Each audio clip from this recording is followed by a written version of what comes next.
उसने छत पर रेंगती जली हुई औरत को देखा। डरावनी कहानियां। कनाडा के ओंटारियो के नियाग्रा फॉल्स के पास स्थित इस टनल का नाम सुनते ही लोग कांपने लग जाते हैं।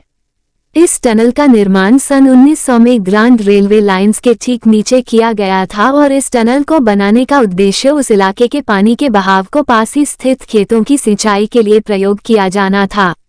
16 फीट ऊंची और 125 फीट लंबी इस टनल की कहानी किसी को भी हिला कर रख सकती है।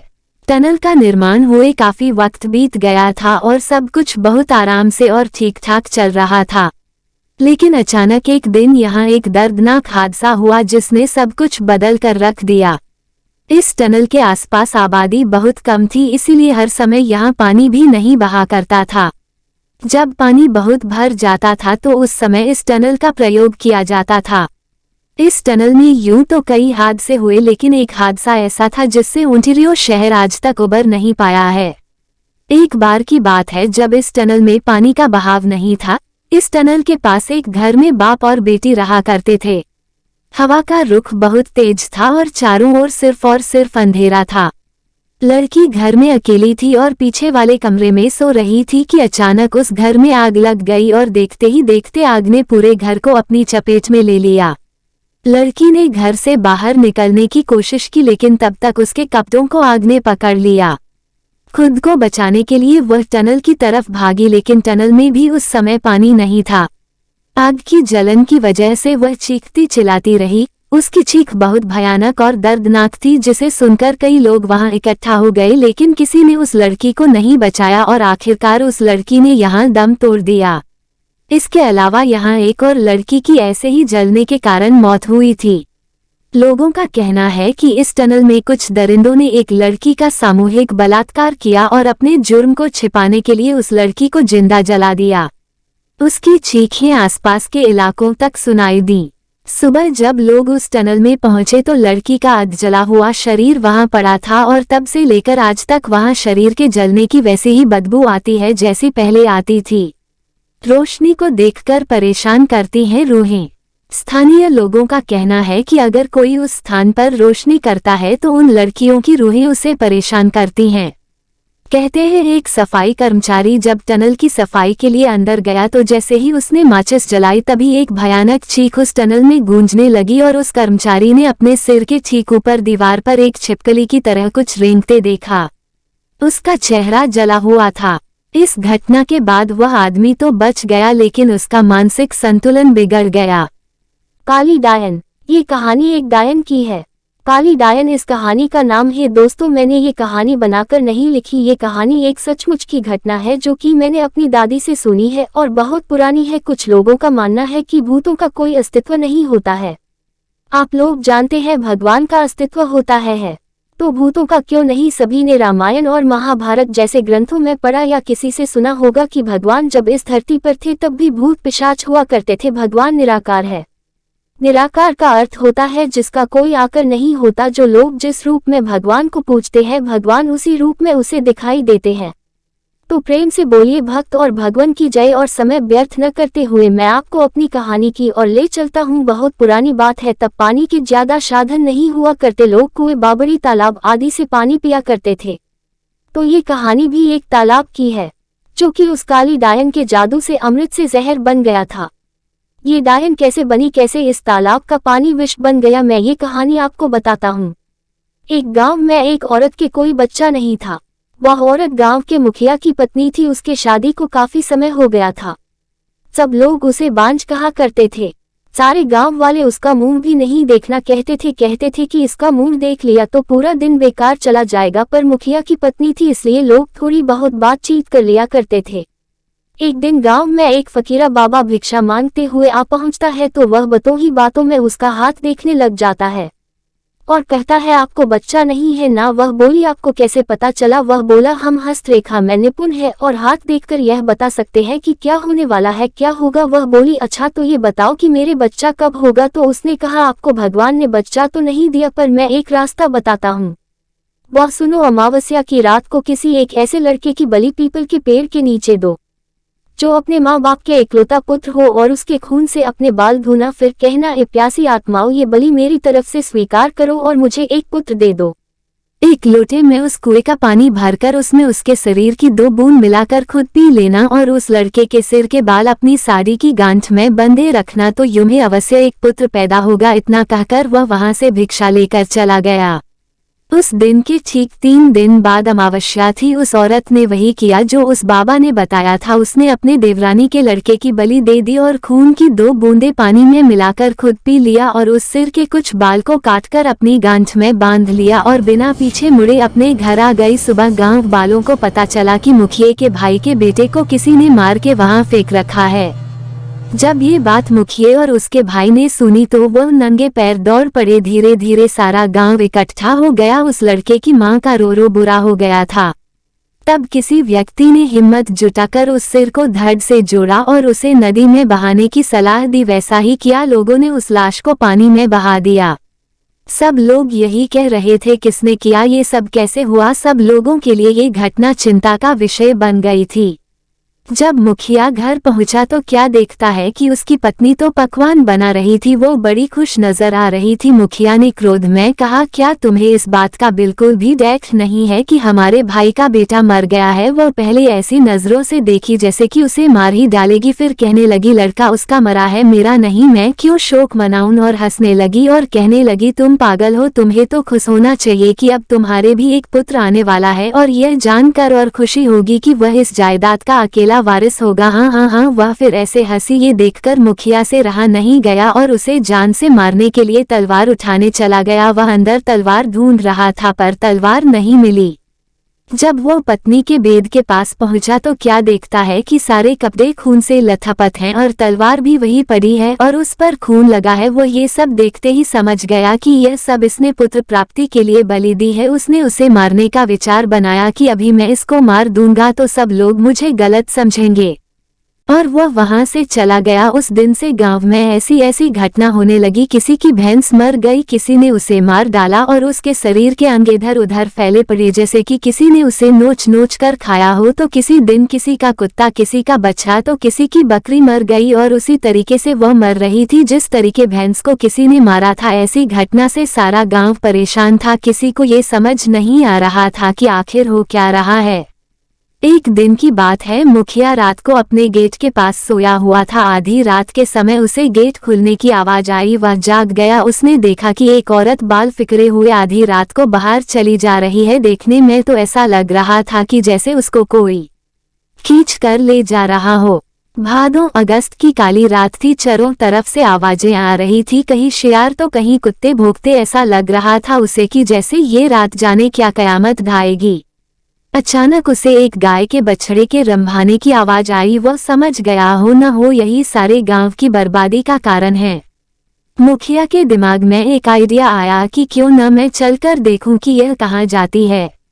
वह उठकर चल दिया। उसने आगे चल के क्या देखा कि पड़ोसी के गाय का बछड़ा का कटा हुआ मुंड पड़ा है और उसके धड़ को वो औरत खींचकर पीपल की ओर ले जा रही है। और ले जाकर उसने वही शब्द दोहराया, ये लो प्यासी आत्माओं, मैं तुम्हारे लिए भोजन लाई हूँ। मुखिया ये सब नीम के पेड़ से छुपकर देख रहा था। एकदम वो क्या देखता है कि 4 काली छाया वहां प्रकट हुई। देखते ही देखते वह ऐसे भयानक शरीर में बदल गई कि उसे देखकर उसके शरीर के रोए खड़े हो गए। उनके ये बड़े बड़े दांत, लाल लाल आंखें, शरीर पूरा जला हुआ, बड़े बड़े नाखून, आंखें तो ऐसे चमक रही थी कि बार बार बदलने वाली लाइट जल रही हो। इतना भयानक दृश्य उसने अपनी जिंदगी में कभी नहीं देखा था। वह क्या देखता है कि वो चरों भूत और उसकी पत्नी उस लाश को खाने लगी, दोनों हाथों से लापालप, जैसे कि कोई भूखा व्यक्ति खाने पर टूट पड़ता है।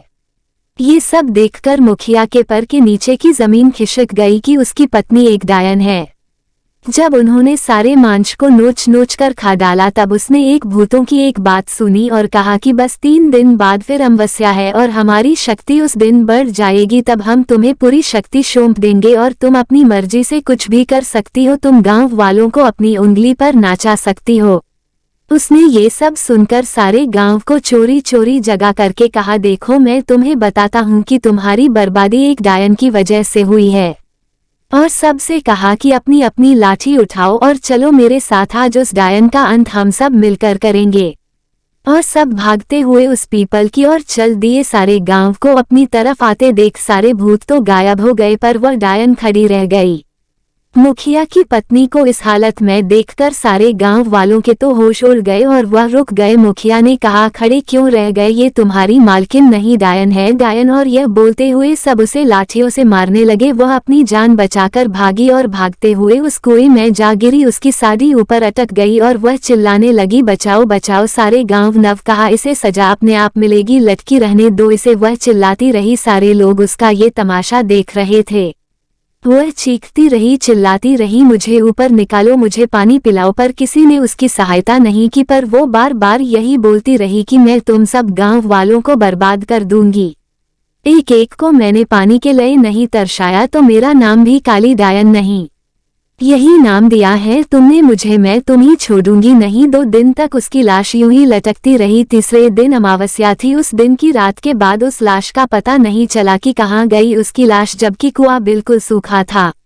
उस बात को काफी टाइम हो चुका था, लोग उसके बारे में भूल चुके थे। कुछ दिन बाद ऐसी खबर सुनने में मिली कि उस कुएं से आवाजें आती है। कभी वही बात सुनाई पड़ती कि मैं तुम लोगों को पानी के लिए तड़पा दूंगी, और कभी रात में मंत्रों की आवाजें आती। लोग उस राज को समझ रहे थे कि उसका जब तक शरीर नहीं जल जाता तब तक उसकी आत्मा भटकती रहेगी।